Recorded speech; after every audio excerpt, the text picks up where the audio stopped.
All right, Pudgy Mike, Pudgy Boy Sports. Kevin Owens versus Cody Rhodes. Too soon, or do you feel like it's just right to kind of jump into this? I think it's just right. Cody needs opponents, right? And you're not Yeah. gonna. Cody needed some people to get him through till Survivor Series. So I mean, a friendly rivalry here with Kevin Owens, two faces going at it.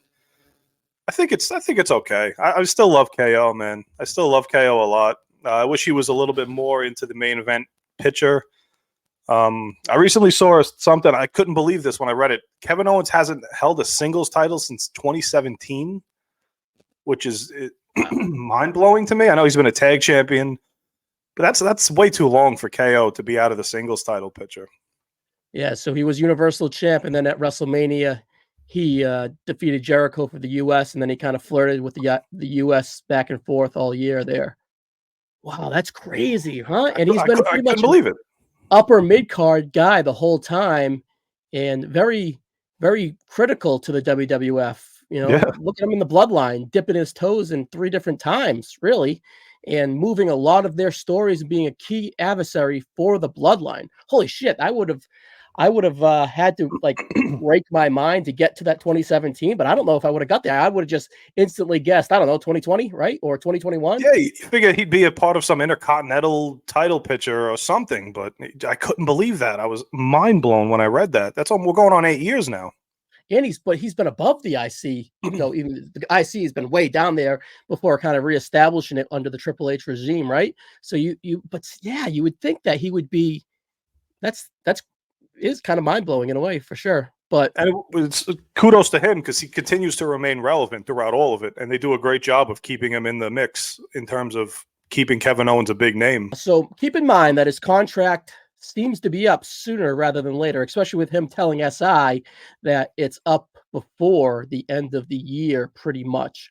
So I think he's signed to like early 2025, but those dates will probably expire before then, I think is what he was alluding to. And you mentioned that he is kind of something for Cody Rhodes to do. At the end of Bash in Berlin, will he feel bigger than maybe something for Cody Rhodes to do? Will there be a alteration in his character, an alteration in his presentation, or is he just kind of filling out dates as of now? Because I don't really think he'll leave the WWF, but I think that they're in negotiation. Will those negotiations kind of alter his direction within a character? Because like you said at the beginning, it's kind of babyface versus babyface. Will we see something coming out of Bash at Berlin where Kevin Owens maybe isn't his buddy? I hope so. For the sake of, I think Kevin Owens is a better heel than a babyface. Maybe we see Kevin Owens maybe tease the fact that if he wanted to go full KO, you want to see KO go heel. Maybe he'll tease it to the point where he could show it to you. But I look at this more of a, I look at this more of as an AJ Styles filler with Cody. But you needed to give him some quality opponents because everybody. But I also believe you can't just give him guys you can't just give Cody Rhodes guys on a platter like this. Like, you knew AJ wasn't winning it. Kevin's not winning it. And you go into the situation where it's almost Roman or The Rock pretty much for this belt. Yeah, you look at Cody Rhodes' great resume, because I would consider AJ Styles a part of that, right? Roman Reigns, leading into the Roman Reigns of it, Brock Lesnar, dipping his toes last year, building up to that moment at 40. He's been on a really strong heater. And I don't think Kevin Owens would bring that down. Solo Sikoa kind of did his job of bringing that down, but Cody survived that, and Cody really kind of brought all of that up in a way too, and it kind of settled to being is what it was, and that's fine.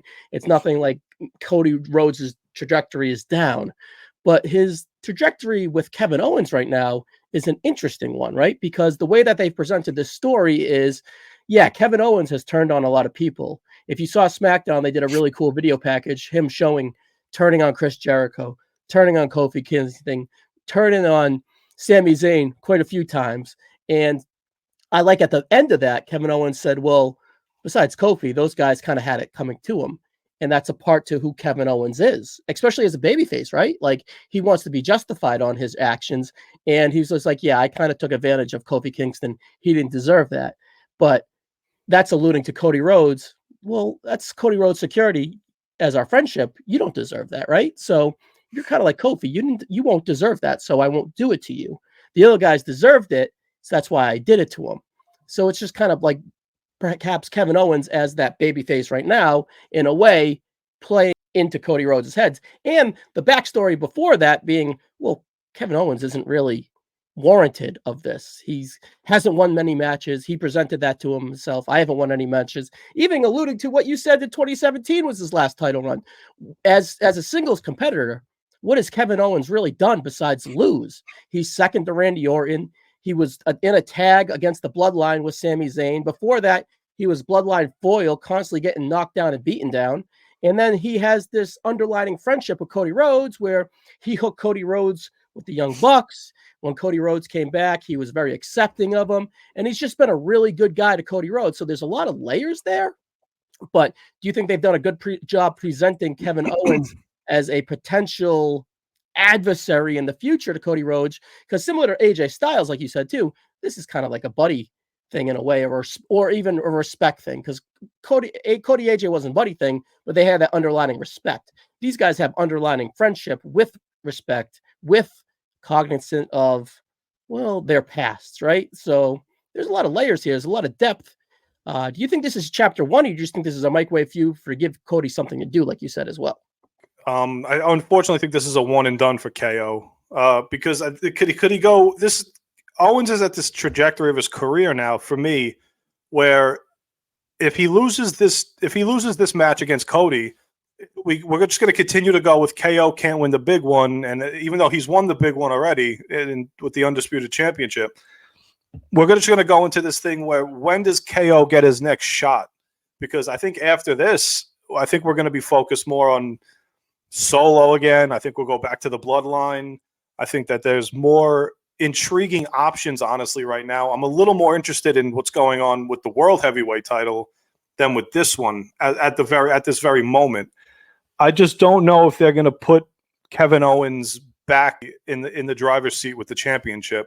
What I love to see Kevin Owens win this one and have Cody just win it back at the next pay-per-view. I wouldn't mind something like that. Will the WWE go for that and break the Cody momentum at this point? No, because I don't think, like I said before, it has nothing to do with Kevin Owens. It's just the unfortunate situation he's being put in. I don't think that belt lands in anybody else's lap besides Rock, Roman, or maybe even a returning Lesnar at this point. So with KO's contract, we talked about a lot of different things. Is he a vehicle to move a story? Because before I mentioned his friendship with Randy Orton, right? And Randy Orton is kind of doing the Gunther thing with fallout from the King of the Ring. And you can see those footsteps being pretty good. I like that. But, afterwards, does Gunther kind of screw him again?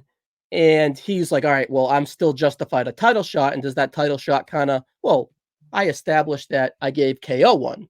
Do I give, I'm going to give you one. You just got screwed twice out of a world title. And, I just beat Kevin, and Kevin's a side note now. Let me give it to you, Randy, for the next pay-per-view at wherever, right? So is that kind of how it goes? Or is it like KO and Orton have like this established team, established friendship, and do they use that together to kind of turn on Cody, and now Cody organically has two adversaries? Because I feel like Solo and Cody in the Bloodline is kind of done, especially for the time being. I feel like they're off on their own island. Solo, Sikoa, Roman, Bloodline are going to kind of, they're away from him. Cody was a vehicle to kind of bring Roman back in a way for that big match at SummerSlam, and I feel like they're off. So is this kind of friendship, three-way friendship, teaming together all summer, having each other's back, and the Bloodline took both these guys out, and it's just like, all right, we've sacrificed ourselves enough for our friendship with you, Cody. It's kind of our time to take away the prize of the title, right?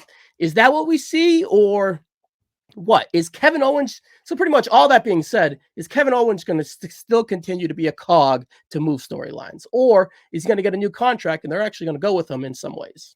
I think he's going to be one of the mainstays. I think he gets that new contract. I think eventually they'll come up with some sort of story for KO. Maybe he turns back. Maybe he does turn back heel, and he just gives Cody the beating of a lifetime after the match, maybe post-match, to show that he's kind of just taking that neck, going back to heel Owens. Is it safe to say now that Cody Owens and Orton most likely won't be involved in that bloodline storyline for Survivor Series? Yeah, I think for the time being, So unless if they really, really want to drag it out.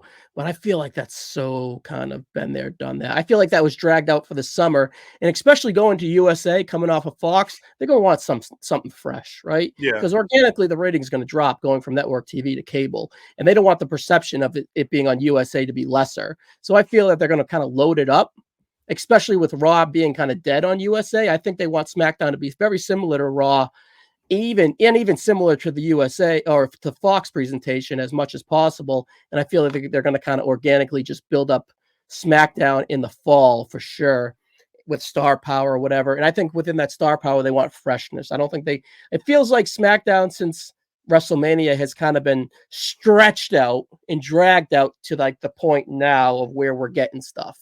So all that being said too, it could be stretched out and dragged out to fresh KO, fresh Randy Orton against Cody Rhodes. That's what I feel. I feel like the bloodline and Cody's dead for now. So the only thing separating Berlin and Survivor Series is what? Bad Blood? Bad Blood early October, Crown Jewel early November, Survivor Series late November. And I look at Crown Jewel more as a gimmick pay-per-view to the point where they just try to appease, hence, Logan Paul, Roman Reigns for the championship. Yeah. Goldberg, Undertaker. I feel like they look to appease more of the bigger names in those kind of matches. Yeah. So just Bad Blood and then Survivor Series, which would be the big one. Going to your point, could I see maybe like a triple threat match being built up? Maybe Randy Orton, Kevin Owens, Cody Rhodes at Survivor Series. That'd be a nice main event. Yeah. It'd be a nice threatening main event for Cody because there's a shot he could obviously lose the belt without being pinned. Like, I want to move forward with Owens. I don't want him just being put in these main event title pictures just to be put in them. Like, I want him to be put in with a serious shot to win these things. Because then, I think we go back to that. Who's the names? I think we go back to that Sami Zayn syndrome a couple years ago. We were discussing how I thought Sami Zayn at Elimination Chamber was his peak 2 years ago against Roman. And if he doesn't get the belt there, I think it just goes this way. Comes back up, but then at a point now where I think Sammy's in that little mix now where he's just completely out of any sort of main event picture. And I just don't want Owens to fall into that. Yeah, he's just a legacy guy called up when we need him. Like he's going to probably be called up for that bloodline thing, right? Yeah, that'll be cool. Let's keep him warm. Let's keep him hot. He's definitely a reliable guy. And Kevin Owens, unfortunately, falls under there. But he's constantly on TV. He's constantly having good matches and constantly having good showings. It just kind of lacks substance. So I hope that we all that being said, for a match that is a match for Cody, like you said earlier, and kind of a guy to have Cody go out there and have a good match and whatever, there's a lot of scenarios where they can paint a picture of what's next. KO actually has a shot in what's next for both these guys, right? And let's kind of find ourselves in the present to have a super compelling match for when the bell rings. And I think we'll get that. And I think there's enough organic storylines there to kind of have the ultimate goal of let's go out there and have a good match when it's time. So I don't know. I trust it. I feel like it's going to be pretty good. And my next question to you is, will this main event? The Undisputed Championship, I think it has to main event. Yeah, I think it has to. Unless Gunther's in his hometown, though. No. Orton's a bigger star than KO. So I could see either one of those main eventing. But maybe they kind of weave together with Orton of it all, being a SmackDown guy, and Orton being friends with both these guys. Maybe a decision like Orton losing could weave into something here. But I would open with one and I would close with one. My gut tells me this one kind of closes, but I wouldn't rule out Orton for sure. Yeah, I'd love to see Randy Orton get involved. I think even like you said before, the Orton Cody rivalry would be a lot more interesting to me. With the whole the name of their group is escaping me from 09. Legacy? The Legacy, yeah. Him and Cody. I don't think you're going to get DiBiase back, but maybe get. I think he's a little tied up with something. But I think the heel Orton face Cody could be one of those rivalries that would just propel them into that. To me alone could be the Survivor Series championship main event. But yeah, I'd love to see Orton get involved in this match somehow. Yeah, my After gut just tells getting me. Yeah, my gut just tells me that KO is a conduit to get to the Orton Cody of it, yeah. and we'll have a really good match. But he's just a storyline mover, like he has been for the most part ever since really 2020, since he started fucking around with the bloodline, right? So it kind of unfortunately is what it is for KO. Hopefully he signs a new deal, and then hopefully they kind of just establish him and he can have one of these Cody runs, because I think it's warranted. He hasn't been champ since 2016, 2017, and he should be, right? And he deserves it. So I think his time is soon, but unfortunately I don't think it's here at the Bash. You agree Cody kind of wins?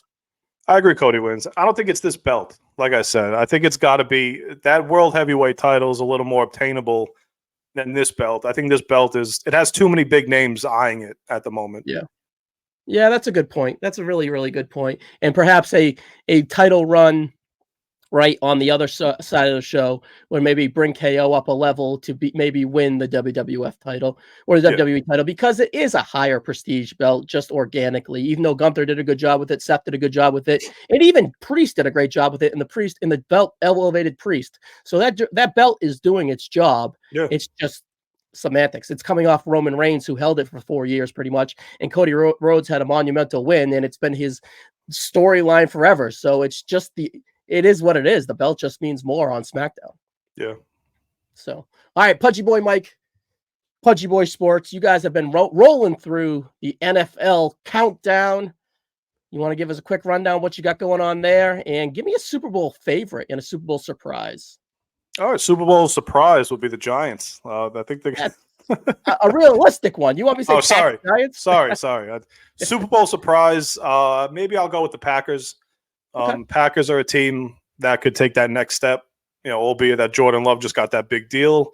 Maybe he elevates them into that next level. I think Super Bowl pick. It's going to be so boring, but I'll go with the Chiefs again. I know it's the Chiefs, the Niners, the Eagles. I mean, these are all teams that could win it, but it's until the Chiefs get dethroned. Yeah. Can Baltimore, Cincy kind of break through? They have enough talent and they have the quarterback to compete with Mahomes, but it's just like, does Baltimore shit their pants does Baltimore shit the pants when the lights are on again? And will Cincinnati be healthy enough to do it? Because they prove that they can. And Brewer has the gusto to do it. And they got the DC to do it, and they kind of have the foundation to do it. So I kind of like Cincinnati this year, if everything lines up for them. Yeah, I love as long as Joe Burrow could stay on those 2 feet and they could protect them, they have just as big a shot as anybody in the AFC to get to the Super Bowl. I like the Redskins to make the playoffs, or the Commanders, whatever you want to say. I just feel like Dan Quinn, first year, rookie quarterback, good D, buzz. The D's got to be better. They were the worst in the NFL last year. So they got a little juice. I think Daniels has some juice. And I think they're under the radar, because you would think Bears, right? Because of the Caleb. But I feel like Washington is like a smart play just to make the playoffs. Like, they're not going to do anything crazy, but I think that would be a fun, kind of like a surprise playoff team, similar to the Texans last year. So yeah, that's a perfect comparison. Yeah, the previews. I think you guys did a great job. Thank you, appreciate it. I'll throw it in the comments. I'll throw it in the description so you guys can check it out. And Mike, as always, thank you, buddy. See you on the next one. Thank you.